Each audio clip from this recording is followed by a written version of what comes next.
Hey guys, it's Brandon, aka B.Rich Beauty, aka your beauty best friend. Happy Monday, y'all! Is TEYANA TAYLOR quitting music? Dr. Dre's divorce is getting juicier and juicier. And The Real Housewives of Atlanta premiered last night. Yep, we're talking about that and a lot more. You know what to do. Grab your tea, grab your beverage. Haha, let go.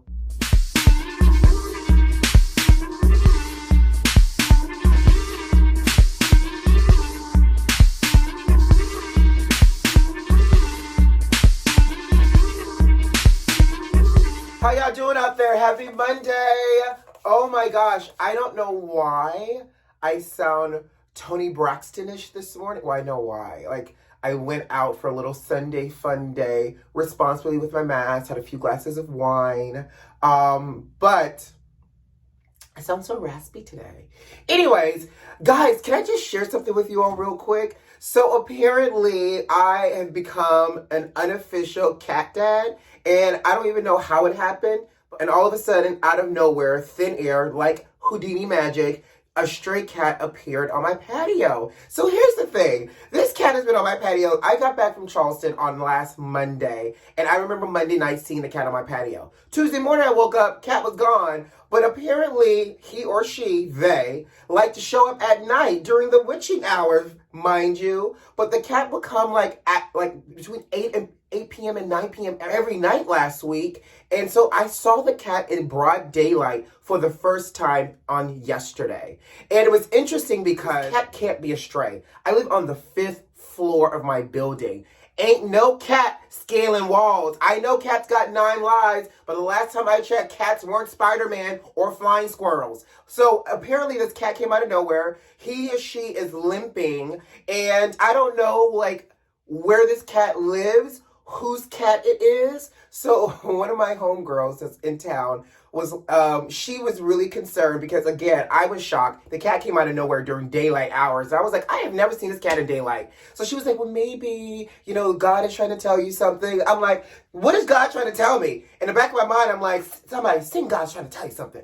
I'm trying to figure out what God's trying to tell me with this little stray homeless cat here, child, and may or may not be homeless, that has no collar. So we were going to put the cat in a box and take it downstairs to the first floor. And so I couldn't find a box, so I had an empty laundry bag. So we put a towel in it. We tried to put the cat in it. The cat wasn't going into the bag. So finally, I was like, bump it. Let me feed the cat, because when I saw the cat in person, poor thing wanted to rub up against my ankles, but I didn't know if this cat had the mange, so I could not allow this cat to rub up next to me. But I pet it with some gloves on, and I was like, you know what, we'll call 311 to help us to remove the cat. Child, tell me why 311 is closed on the weekend. So mind you, this cat was in the corner of my patio all day and all night. I got up this morning, cat's gone.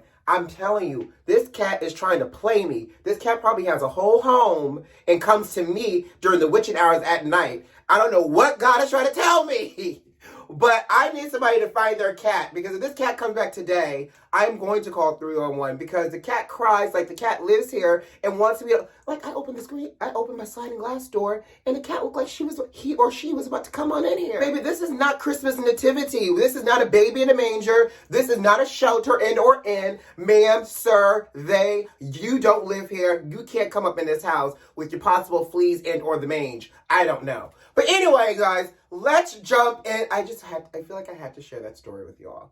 So I don't know what to do with this cat, but I'm ready to jump in. Y'all ready to jump in?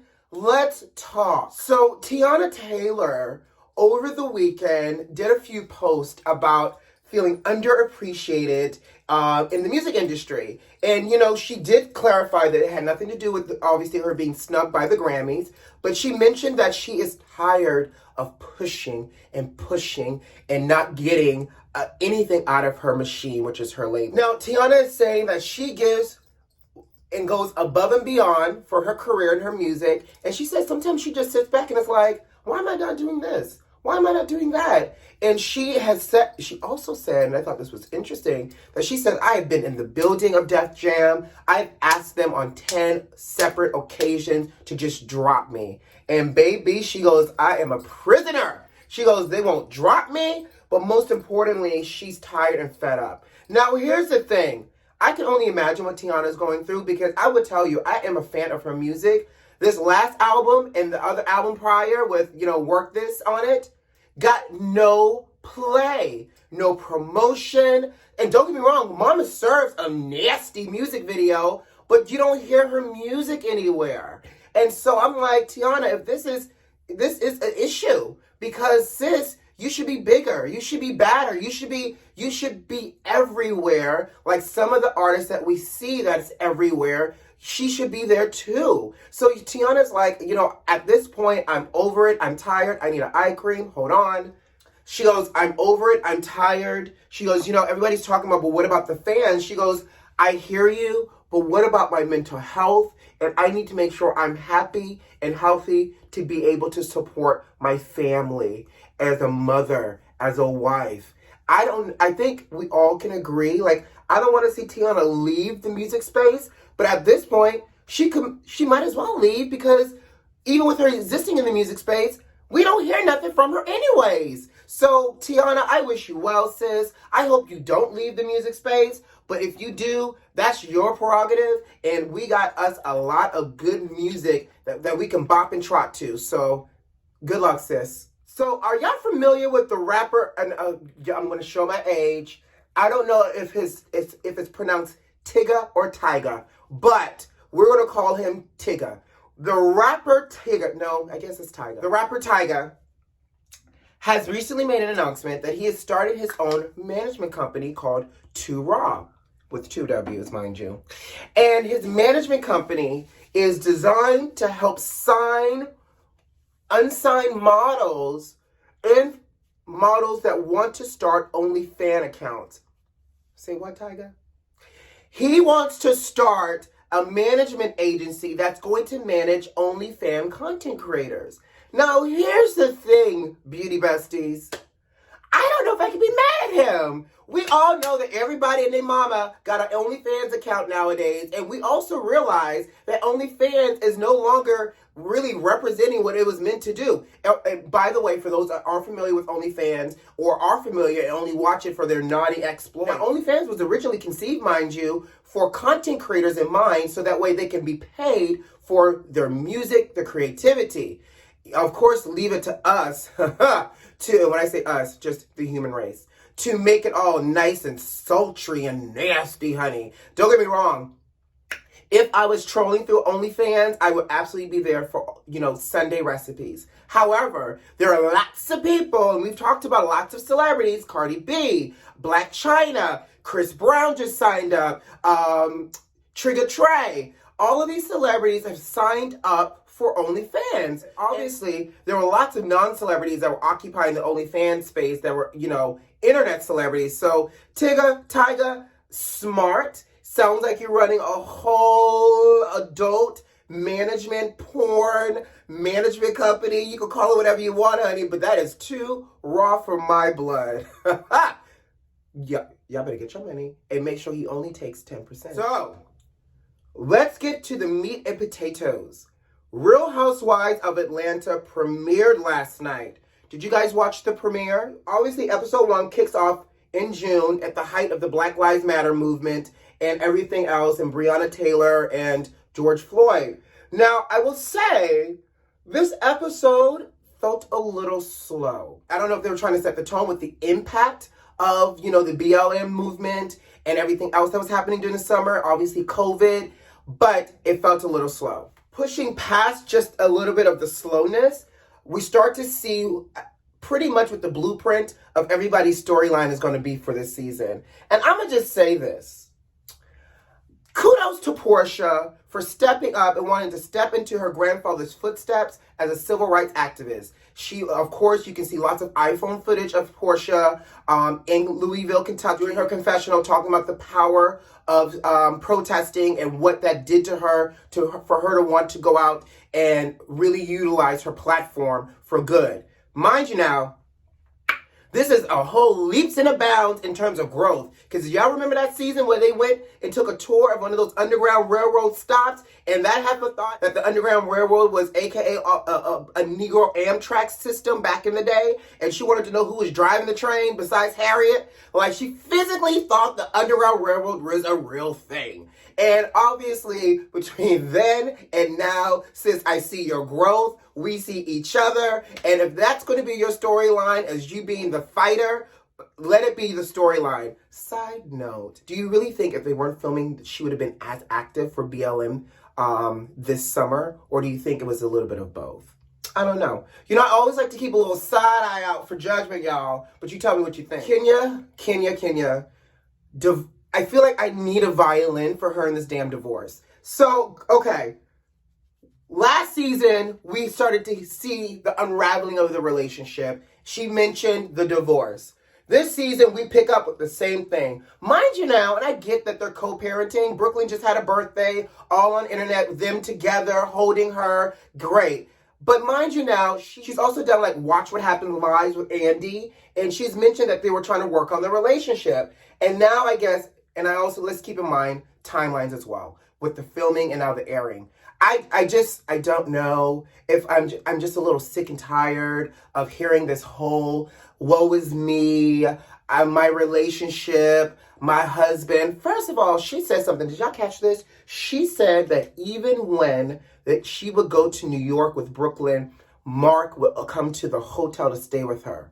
You're telling me, ma'am, that you have a whole husband with a whole marriage certificate and a whole child, and this man is coming to stay at a hotel when you're in New York? Where is he living for the rest of the time when you're not in New York with him and he's in New York? Because apparently he lives in New York because of his business. Where is this man's house? Why does it seem like Mark has a double life? Why is your husband coming to a hotel with you and y'all are in the same city? Why don't you have keys and you're going to lay your head down in Mark's home in New York? Why isn't Brooklyn laying in her bedroom in her home in New York? Something about that ain't right either, y'all. And I don't know if y'all caught that, but when she said that, I was like, something seems fishy. Why are you really getting divorced besides the fact that he's an a-hole, and apparently Cynthia doesn't even like the way he speaks to her. So besides the fact that Mark is an a-hole, why are y'all really getting divorced? Because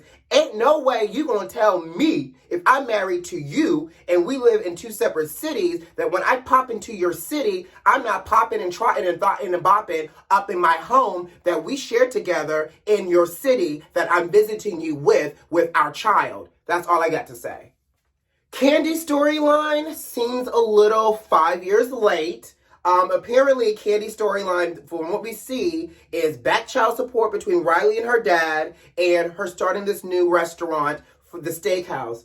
Riley is a whole grown woman and is now like 18, 19. Why are we taking this season to talk about $100,000 of back child support Block owes you? Should that not have been a topic maybe a couple of years ago when Riley was still like a minor in your household? Like, that's fine. Like, he owes you back child support. Get your money. Let it go towards her college fund. I don't know, but I just feel like the timing, the storyline feels a little stale. And can we also talk about these transitions between each one? I feel like I'm watching a bad episode of Love and Hip Hop just with a classier cast, allegedly classier.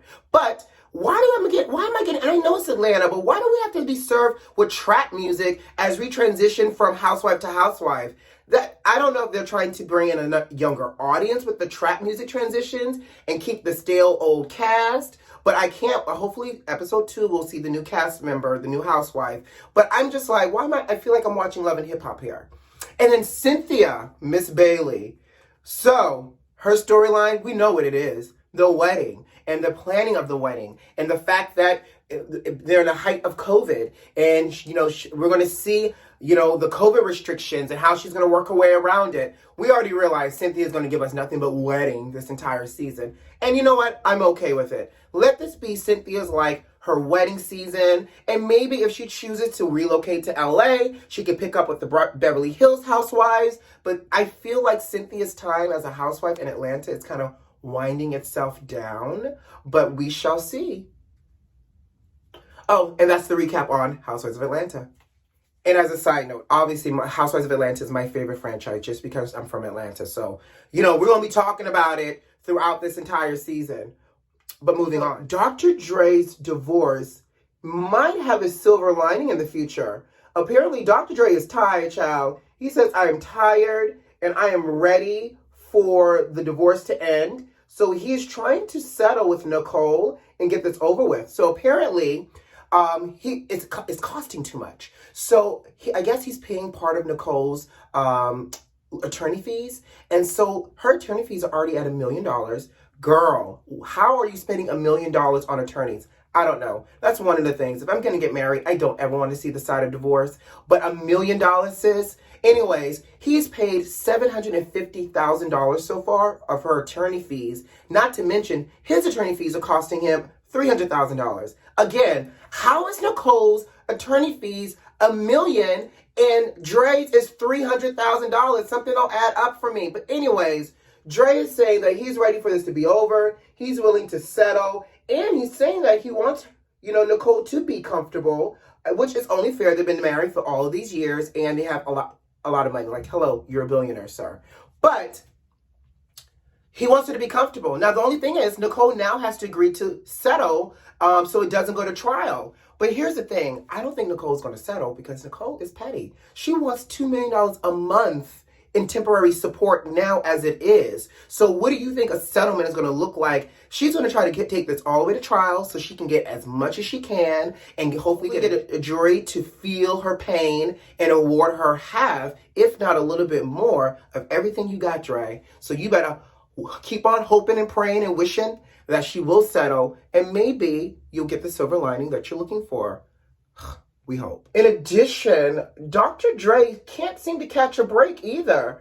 So he has a daughter who's 37 years old, and she has blasted him for almost being a deadbeat dad. She's 37, and she says that her father is estranged, and she has not seen or spoken to him in almost 20 years. Let alone, so let's do the math. So that means you was barely legal. Your father stopped talking to you when you turned 17/18, almost legal. Was he paying child support? Like, did he just automatically, like, stop paying child support when you turned 18 and then was just like, I'm going to stop talking to you too? I think it's kind of jacked up, actually, that he has a whole 37-year-old daughter that he hasn't spoken to in 20 years. In addition, mama is out here struggling. Like, no, and let me put it in perspective, right? Because she said that she had to get a second job as a FedEx driver in order to pay her bills. Now, no shade to FedEx drivers or any type of delivery person. Those are very valid careers and or ways to make income. Not shading this at all. What I'm throwing the shade at is that you have a whole billionaire father who has not spoken to you in 20 years, and you out here hustling and grinding legitimately to make ends meet. I just feel some kind of way that if my parent, and I get it, like, your parents' job is to make sure that you have a good upbringing to set you up for success in life. After 18, they're not compelled to do anything else, but you would just hope that if you had a child and you had a parent that was wealthy, you wouldn't be out here having to hustle and bustle. Like, I just feel like there's some huge disconnect, and I feel bad for the girl. Like, just knowing that your father, one is Dr. Dre, he may or may not have your telephone number. You may or may not have his. He doesn't call you. He doesn't check on you. You don't get a birthday wish or of his FaceTime, hello, good night, goodbye, I love you, I miss you type of thing. And you out here having to drive a whole FedEx truck. Like, sis, blast him, girl, blast him. That's all I got to say. Dr. Dre, do better, okay? You over here trying to settle up in court with your wife and your daughter is driving a FedEx truck? Child, the nerve. Anyways, guys, I got to go. I hope you have a great Monday and a great start of your week. You know I'll check in with you on Wednesday. But in the meantime, you know what to do. Subscribe to the channel if you like this video if you like, and leave me a comment. Who loves you? I do. Bye.